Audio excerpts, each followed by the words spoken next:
Assalamualaikum warahmatullahi wabarakatuh, dan kita lanjutkan yaitu menjawab pertanyaan daripada sahabat kita karena kebetulan ini saya rasa sedikit lagi supaya tidak memakan waktu terlalu lama. Oke, langsung saja kita cek pertanyaan dari siapa, seperti apa pertanyaannya. Oke, langsung aja kita cek.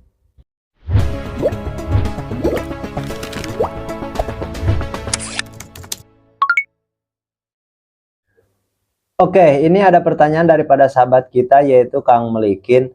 Pak, mau tanya, kenapa lele saya warnanya kurang hitam, cenderung berwarna putih bening? Kondisi kolam di bawah pohon, sedikit kena sinar matahari. Ukuran kolam 2x2, tebar 1000 ekor. 3 hari sekali saya kasih probiotik M4. Dan sebelum saya kasih pakan, saya buang kotoran. Kira-kira penyebabnya apa ya? Apakah kualitas airnya yang kurang baik? Oke. Jadi begini. Di sini Kang Melikin mengatakan, pertama, setiap pembuangan setiap mau diberi pakan, dibuang dulu kotoran. Itu yang pertama. Terus, dan itu menyebabkan berarti air itu tetap jernih. Ataupun tidak terlalu pekat gitu. Air itu tidak terlalu pekat, meskipun nggak jernih, nggak bening gitu kan. Tapi yang jelas di situ tidak terlalu pekat. Terus yang kedua, sedikit terkena sinar matahari seperti itu. Dan itu oksidasinya ya cukup baik menurut saya. Kalau pertanyaannya penyebabnya apa, sebenarnya penyebabnya itu pembuangan kotoran terlalu sering, jadi warna air tidak pekat. Terus apakah itu aman? Sebenarnya itu aman, dan sebenarnya itu sehat. Dan di situ nggak ada seharusnya nggak ada pertanyaan apakah kualitas air kurang baik. Sebenarnya itu kualitas air baik, dan kualitas air yang baik itu akan menghasilkan warna ikan juga. Karena gini,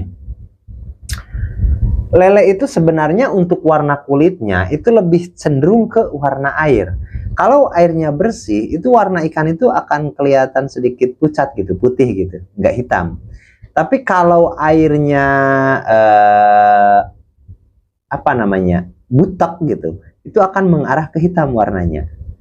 Tapi ada juga yang kalau jernih sekali airnya, seperti di keramba atau di jaring apung gitu kan.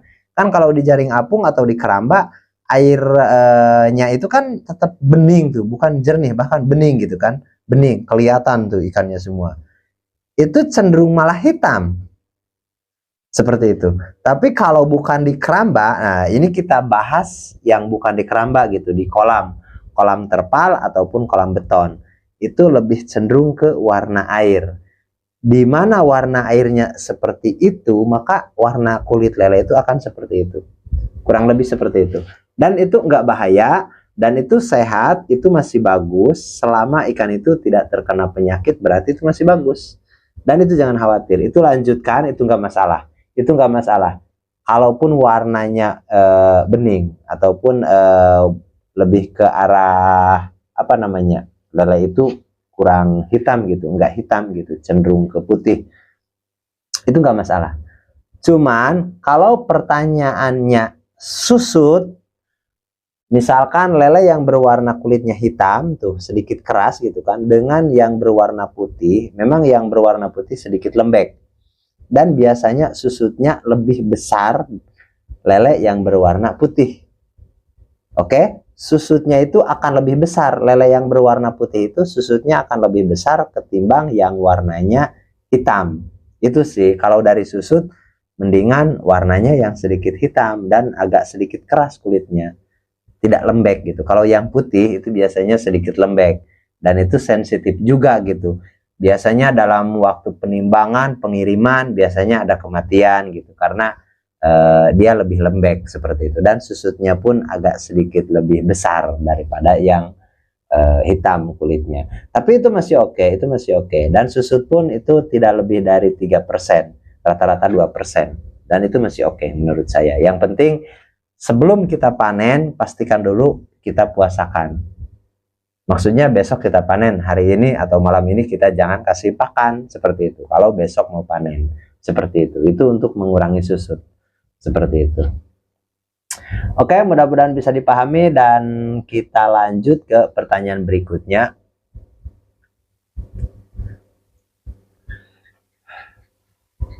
Oke, menurut saya di bulan-bulan ini banyak orang yang menanyakan tentang keberadaan saya, di mana saya tinggal gitu.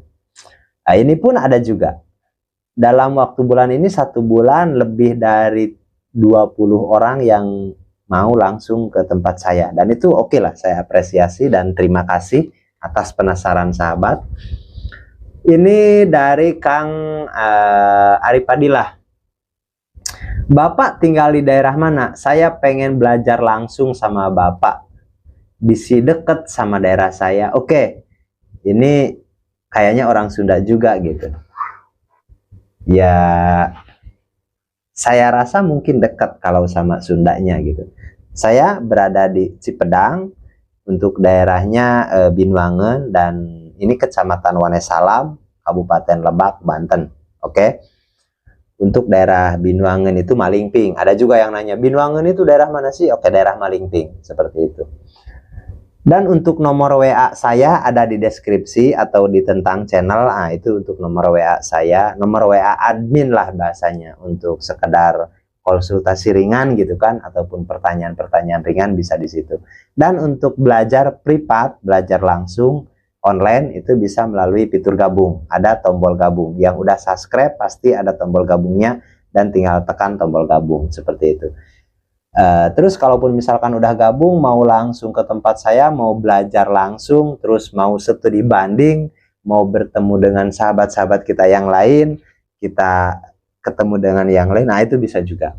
Tapi kalau untuk metode realnya melakukan budidaya di tempat saya tidak menyarankan sebenarnya. Karena apa? Karena daerahnya berbeda, meskipun berhasil di kolam saya, takutnya di kolam sahabat nanti kandungan airnya berbeda, untuk apa namanya, lokasinya berbeda, dan itu menentukan penanganan yang harus berbeda juga. Jadi sebenarnya harus disesuaikan. Kalau bisa untuk pelatihan, sebenarnya untuk realnya itu saya sarankan di kolam masing-masing. Tinggal saya nanti yang datang ke tempat sahabat untuk memastikan. Kurang lebih seperti itu. Tapi kalau penasaran, mau ketemu saya dulu, mau temu duga dulu, mau ngobrol-ngobrol dulu, ngopi bareng dulu, saya sangat terbuka. Silahkan datang ke tempat saya, seperti itu. Kita bisa apa namanya, kalau bahasanya silaturahmi dulu lah, seperti itu. Kurang lebih seperti itu.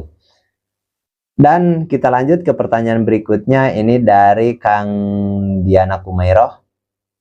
Karena lele saya banyak yang ada sudah ada telur, tapi berwarna hijau telurnya. Apa itu bagus? Oke, kalau telur itu yang berwarna hijau itu bagus. Itu udah tua, itu udah cukup tua, dan itu bisa untuk dipijahkan. Dan oke, pertanyaan berikutnya, mau tanya, apakah lele yang belum umur 1 tahun, sekitar 5-6 bulan bisa dipijahkan? Apa ada pengaruh ada pada bibitnya nanti? Oke, enggak. Untuk lele yang penting udah bertelur, berarti itu usianya udah mencapai 8 bulan. Sebesar apapun itu. Meskipun masih kecil misalkan, berarti itu udah tua. Dan itu udah layak kalau udah ada telur. Kalau menurut saya, lele itu yang penting sudah lebih dari, apa ya, kalau untuk si jantan minimal di atas 5 on atau setengah kilo, itu udah bisa. Dan untuk betina ya minimal udah ada telurnya tua gitu. Telurnya udah tua, udah kelihatan, dan itu udah bisa. Yang penting size jantan sama betina, si jantan harus lebih besar sedikit. Meskipun 1 on, perbedaannya itu wajib. Si jantan misal, ataupun si betina misalkan 6 on, si jantan 7 on, itu bagus, seperti itu. Yang penting jantan harus lebih besar, mau 1 on, 2 on, seperti itu lebih bagus. Bahkan kalau misalkan si betina cuma 6 on, 7 on gitu, jantannya nyampe 1 kilo, gimana? Itu lebih bagus lagi. lebih besar jantan itu lebih bagus lagi, seperti itu. Dan untuk umur, untuk usia di bawah 1 tahun itu nggak apa-apa, itu nggak apa-apa. Yang penting bobotnya itu udah masuk. Rata-rata sih yang bagus sebenarnya 7 on, 6 on, 7 on itu udah dikategorikan bagus gitu, indukan yang bagus, yang udah cukup umur gitu. Meskipun kalau untuk kualitas bibitnya, biasanya untuk perdana nih, kalau bahasa Sundanya apa ya, dadara gitu kan, perawan lah bahasanya, pertama kali dia menetaskan, memang biasanya kualitasnya itu kurang bagus biasanya. Tapi kalau kitanya udah berpengalaman gitu, sebenarnya ya bagus sih, bagus, nggak ada masalah. Cuman kalau kita misalkan raba-raba gitu kan, kebetulan kitanya baru raba-raba pertama, indukannya perdana gitu, baru pertama kali menetaskan, memijahkan, biasanya kurang bagus. Tapi jangan khawatir, karena periode berikutnya itu akan lebih bagus lagi. Yang pertama, si indukan udah pengalaman, dia tahu apa yang harus dia lakukan, seperti itu. Seolah-olah kalau pertama kan dia belum tahu tuh untuk apa yang dia lakukan untuk si jantan atau si betina gitu. Tapi kalau udah jinak, udah 2-3 kali, itu dia akan seolah-olah dia paham apa yang harus dia lakukan, seperti itu. Dan itu kualitasnya biasanya meningkat, seperti itu. Dan biasanya supernya itu, kalau bahasa saya super lah, bagus-bagusnya itu setelah 3 kali memijahkan, nah itu memang betul-betul bagus, kurang lebih seperti itu. Tapi itu pun kembali lagi kepada penanganan kita sebenarnya, seperti itu. Oke, mudah-mudahan bisa dipahami. Dan untuk mempercepat waktu, kita lanjut lagi ke pertanyaan berikutnya, yaitu Kang Wishen Loreta. Pakai satelit itu 24 jam atau berkala, Bos? Oke, jadi satelit itu 24 jam, maksudnya 24 jam itu enggak full 24 jam gitu, enggak juga. Kita menggunakan di toren, di tandon, yaitu pelampung radar. Jadi kalau tandon itu udah penuh, dia ada istirahat minimal setengah jam, 15 menit, 20 menit gitu. Dan itu opsional lah, tergantung berapa banyak suplai airnya dan tergantung berapa banyak keluar airnya, seperti itu. Tapi minimal 10-20 menit itu ada jeda, ada istirahat. Nggak full 24 jam gitu. Jadi saya umpamakan gini, 20 menit dia hidup gitu, 10 menit mati. Kadang-kadang setengah jam dia hidup gitu kan, 10 menit mati gitu. Tapi tetap ada jeda, ada jeda. Terus pertanyaan berikutnya dari Dokter Lampu-Lampu. Satelit itu apa sih? Maaf pemula. Oke. Nah, di atas tadi ada yang bertanya satelit itu 24 jam, berarti udah tahu satelit. Pertanyaan berikutnya yang di bawah, Dokter Lampu-Lampu, satelit itu apa? Oke. Satelit itu pompa air yang dimasukkan ke sumur bor dan yang ukurannya itu biasanya ikut ukuran casing pralon, seperti itu. Cuman simpelnya gini, satelit itu adalah pompa air. Kalau misalkan jet pump atau sanyo atau dap gitu kan di atas, kalau satelit dimasukkan ke dasar sumur bor, ke dasar sumur, ke dalam air dimasukkan. Karena itu waterproof gitu. Dia ada ada sealnya yang nggak bisa masuk air lah bahasanya. Itu lebih tahan.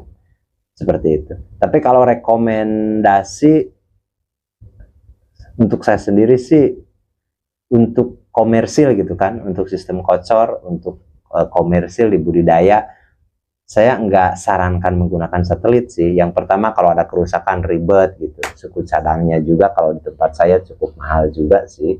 Terus harganya juga yang nggak seimbang gitu menurut saya. Satelit itu harganya sekian, sementara debit airnya itu cuman sekian puluh liter per menit gitu. Jadi nggak seimbang gitu, nggak sesuai dengan harga.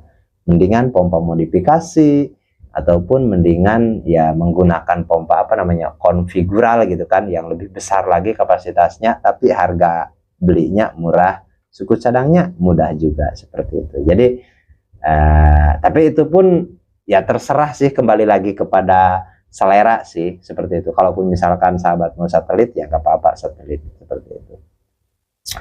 Oke, kita lanjut ke pertanyaan berikutnya, yaitu dari Kang Arif Fadilah. Assalamualaikum Pak, Bapak tinggalnya di daerah mana? Apa saya pengen belajar langsung. Terus pertanyaan berikutnya masih dari orang yang sama, kalau bisa saya minta nomor WA Bapak. Oke, ini cukup banyak bulan ini, bahkan satu konten saya lebih dari 3 orang yang minta alamat saya. Oke, saya ulangi lagi, alamat saya ada di Desa Cipedang, Kecamatan Wonosalam, dan Kota Binuangen Malingping, Kabupaten Lebak, Banten, Rangkas Bitung. Dan untuk nomor WA ada di deskripsi. Ada di deskripsi di tentang channel gitu. Cuman kalau tulis di kolom komentar seperti ini kan, misalkan nih, ini kan komentar tuh, minta nomor WA saya misalkan. Terus saya tulis di sini. Itu ada aturan dari YouTube, nomor handphone kita ketik meskipun ada nih, nanti di sana nggak muncul, nggak ada. Jadi kayak di filter gitu. Ataupun sahabat, coba aja sahabat tulis nomor telepon di komentar, itu nggak bakalan ada yang bisa lihat, kecuali sahabat yang mengetik gitu. Maksudnya gini, misalkan Anda tulis di kolom komentar memasukkan nomor handphone gitu kan. Kalau Anda lihat, Anda buka, itu masih ada gitu. Tapi kalau di tempat komentar di orang lain dibuka, itu nggak ada komentar, di filter, disaring, nggak dimunculkan, di privat. Dan itu aturan dari YouTube. Jadi kalau untuk diketik di sini di komentar itu nggak bisa. Ada pun kalau mau nomor saya ada di deskripsi di tentang channel. Kalau misalkan Anda tekan deskripsi atau tekan tentang channel gitu kan, ataupun tombol profil saya lah, karena di channel saya kan ada profil tuh, ada profil. Toel aja atau tekan aja profil, itu nanti ke tentang channel, dan di situ ada email saya, Facebook saya, IG saya, dan lain sebagainya, itu di situ ada seperti itu, dan itu mudah. Oke, mudah-mudahan bisa dipahami, dan kita lanjut ke pertanyaan berikutnya, yaitu dari Dokter Lampu-Lampu. Koreksi Bang, itu filter kalau di kolam pembuangan mungkin lebih efektif. Oke, ini sih komentarnya di video yaitu tentang GWS atau air hijau, tapi di sini ada membahas soal filter. Mungkin di situ ada pembahasan saya yang membahas terkait yaitu sistem RAS atau Recirculating Aquaculture System, dan memang banyak juga video saya yang terupload atau konten saya yang membahas yaitu ataupun menjawab pertanyaan tentang sistem RAS, Recirculating Aquaculture System, dan di situ saya membahas soal filter gitu. Tapi kalau untuk GWS itu nggak ada filter. Untuk sistem RAS itu ada, dan itu untuk sistem RAS ada 3 filter, yaitu filter mekanis, filter biologis, dan buffer pH. Dan fungsinya di situ saya jelaskan. Oke, saya ulangi, jelaskan kembali. Untuk sistem RAS, filter yang pertama namanya yaitu filter mekanis, yaitu tujuannya adalah untuk menahan sedimentasi ataupun menjernihkan air. Tapi yang namanya amonia itu tetap lolos. Makanya amonianya nanti diubah menjadi nitrit dari filter biologis, yang mana isinya filter biologis itu adalah probiotik, bakteri starter, atau di situ bakteri nitrifikasi seperti itu. Tapi di situ apabila amonianya itu udah diubah menjadi nitrit, nanti biasanya pH-nya cenderung tidak stabil. Makanya di situ ada buffer pH untuk membackup supaya pH tetap stabil seperti itu. Jadi maksud daripada sistem RAS itu atau Recirculating Aquaculture System itu adalah resirkulasi atau recirculating itu kayak bahasanya gini, sederhananya, kita air dari kolam itu diolah kembali dan dikembalikan lagi kepada kolam. Jadi disirkulasi di situ, muter terus. Jadi nggak ada yang namanya pembuangan kotoran, nggak ada yang namanya penggantian air, penambahan air, karena airnya itu masih yang itu, cuman diolah kembali. Itulah maksud daripada sistem RAS atau Recirculating Aquaculture System. Jadi kalau di sini bahasanya filter itu diletakkan di pembuangan mungkin lebih efektif. Jadi pemahaman sistem RAS itu nggak ada pembuangan kotoran, nggak ada pembuangan air, dan nggak ada penambahan. Seperti itu. Itulah sistem RAS yang sebenarnya. Oke, mudah-mudahan bisa dipahami. Dan alhamdulillah untuk pertanyaan-pertanyaan kali ini sudah selesai. Dan saya rasa kita bisa ketemu lagi di pembahasan berikutnya di video yang terpisah dan tentunya di pembahasan yang berbeda juga. Namun di sini apabila ada pertanyaan sahabat yang belum terbaca atau kelewat gitu, meskipun saya sudah teliti di notifikasi di sini semuanya sudah terbaca, tapi kalau ada misalkan ada yang spam gitu kan, ada yang privat gitu kan, mungkin sahabat bisa komentar lagi di video terbaru atau di konten terbaru. Kalau misalkan sahabat merasa saya udah komentar nih, udah bertanya sama Kang Keling selama 1 bulan lebih kok belum ada jawaban gitu, itu ada kemungkinan berarti komentarnya nggak terbaca gitu. Ada kemungkinan komentarnya mungkin privat atau spam gitu. Makanya saya sarankan komentar kembali di video terbaru. Karena sesuai janji saya, semuanya komentar pasti saya jawab. Meskipun lambat gitu, nggak dalam hitungan hari, tapi tetap akan saya jawab. Oke, mudah-mudahan bisa dipahami dan saya pun minta maaf kalau dalam setiap kekurangan penyampaian saya, ataupun ada juga yang mengatakan saya itu kalau ngomong terlalu panjang gitu kan. Jadi ini sih lebih kepada supaya bahasanya memastikan bahwa sahabat betul-betul paham, dan kalau belum paham, oke, tanyakan kembali dan kita bahas kembali supaya betul-betul paham. Seperti itu. Oke, ketemu lagi di video berikutnya dan assalamualaikum warahmatullahi wabarakatuh.